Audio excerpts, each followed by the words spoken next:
এটা দিয়ে খাবে, তো এটাই দিয়ে রান্না হলো আর কি। তো এখানে মাছগুলো সুন্দর করে ভেজে এখানে একটু বাটা মশলা সব কিছু দিয়ে খুব সুন্দরভাবে মশলা কষায় নিলাম।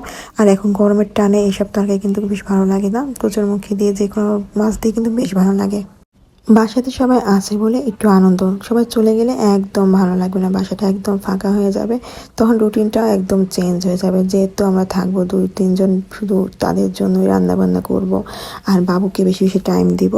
আর গরমকালও যেহেতু চলে আসছে, ওকে একটু বেশি টাইম দিতে হবে, ওর যত্নটা একটু বেশি নিতে হবে। তো এদিকে কচুরমুখিটা সুন্দর করে কষা হতে দিয়ে দিলাম। এটা রান্না কিন্তু বেশ ভালো লাগে।